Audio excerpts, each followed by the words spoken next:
Okay, Wagwan everybody, El-Tayeb here, aka LT, sending much love and blessings to everybody listening. Okay, today's topic is a topic that looks like it's not going to go away anytime soon, but the more we talk about it, the more we can hope to find a solution, which is racism.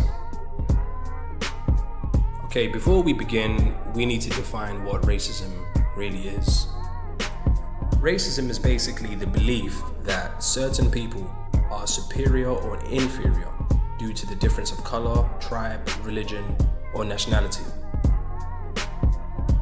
So why are we racist? First of all, we need to remember that the root cause of racism is hate and ignorance. Remember this fact, that the root cause of racism is hate and ignorance. Maybe one or the other, maybe both. And nobody's born racist. This is something we need to understand too. Nobody's born racist. We've been taught or conditioned to be racist. So now that we know how ridiculous racism sounds, hating somebody because of their race, nationality, or religion, or tribe, why are people racist? A couple of reasons. The first reason being their experience has made them racist, and they were too ignorant to see that it's wrong. For example, let's say you had a fight with a black man. So you had a fight with a black man and he kicked your ass. So ever since then, you just hate black people. Just because of that experience, you hate black people.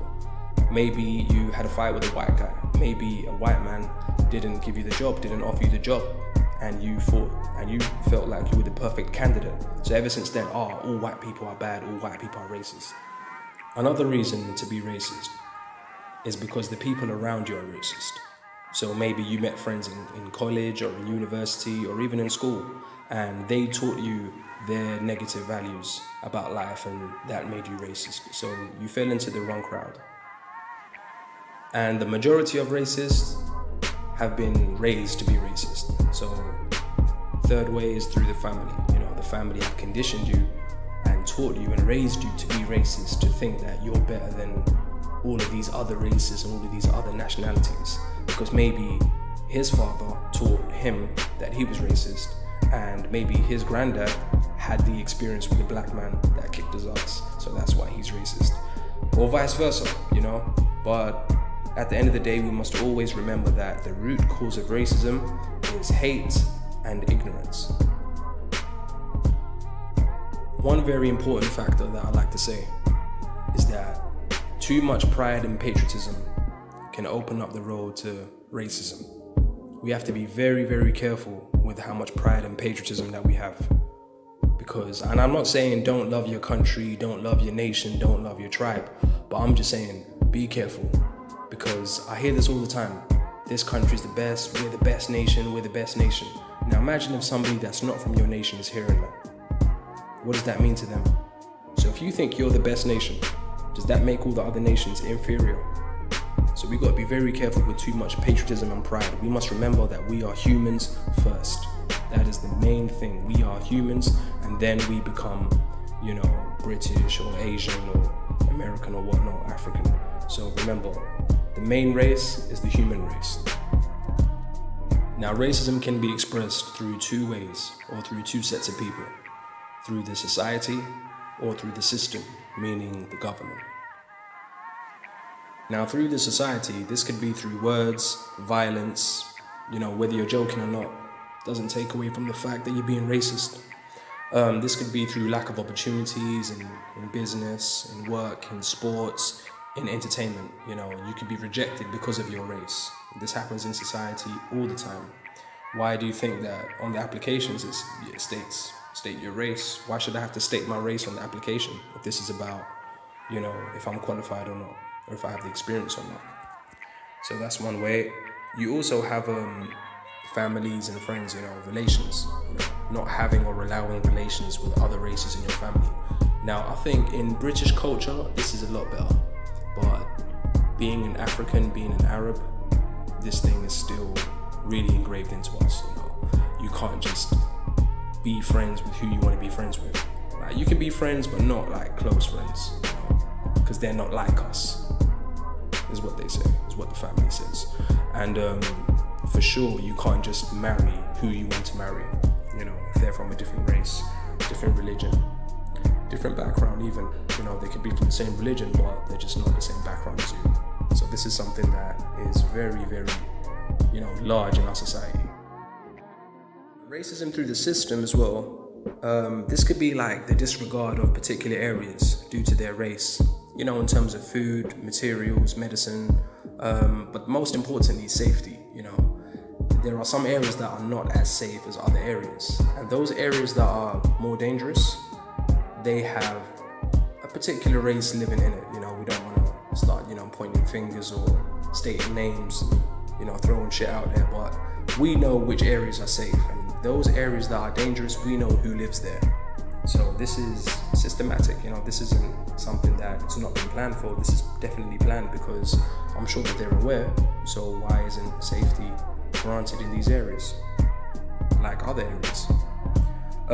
Also, lack of governmental jobs for certain races, especially higher up in the hierarchy.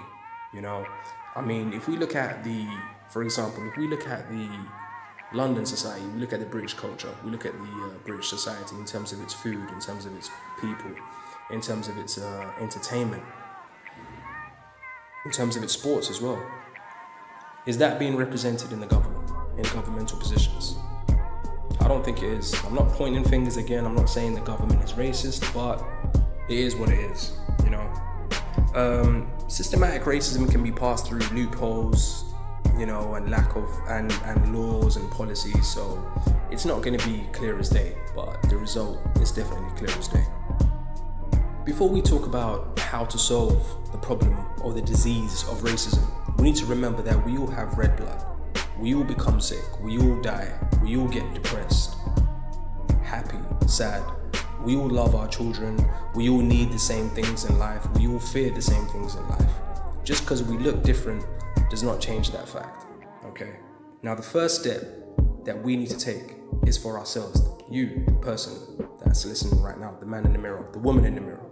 The first step is respect and value your speech and attitude towards any race. You need to keep it respectful, You must truly believe that the person that's in front of you is equal to you, no matter what race or background they're from, that you actually have to genuinely value their life just as much as yours. We are equal. You must also remember that if you had a negative experience with a certain race, that person doesn't represent everybody from that race. And until you know everybody from that race, you cannot say all black people are bad. You cannot say all white people are bad, So, and even if you've been conditioned by your family to believe that, with all due respect, they are wrong. They are wrong, and they need to be having this conversation with you. So that's you. So you got to focus on yourself first and make sure that you don't have any underlying racism in your personality. The second step is to speak up and take action. If you see anybody being racist, okay, then you need to take action. Of course, this must be done with respect and innocent intentions, and try your best not to escalate. Try your best. Don't be like, oh, you're racist. Racism is wrong. Nah, they're not going to listen to you. They might fear you for that minute, but they're still going to have that racism inside of them. So we need to not escalate the situation. We need to remember, racism comes from hate and ignorance. So if you pour fire on hate and ignorance, it's going to be even more difficult to put it out. So how do we fight it? We fight it with educating people, not necessarily academic education, but what we're saying today, that's what needs to be communicated to them, whether it be family, friends, or even random people. And the last step, you just got to never give up, man. Just never give up, because this is a long fight. We've been fighting this shit for how long? We've been fighting racism. Racism has been going on for thousands of years, and it's 2020 and people are still racist on camera. So it just goes to show that this is a bigger fight than we imagined. But never give up, because you could be potentially saving lives. And I'd go as far as to say is you are actually definitely saving lives, because the father that's racist, that raises his son to be racist, the father might not necessarily be a criminal, but who knows, maybe that son might turn out to be a criminal and start committing crimes based on his racist values. So then he might go to prison and he might kill someone. So we're actually potentially saving lives. If we can get that father, if we can get that son early on, then we potentially saved a life. Okay, everybody, thank you for listening. Please comment with opinions, whether they're good or bad. Let's just keep it respectful, and I'll see you on the next one. Peace.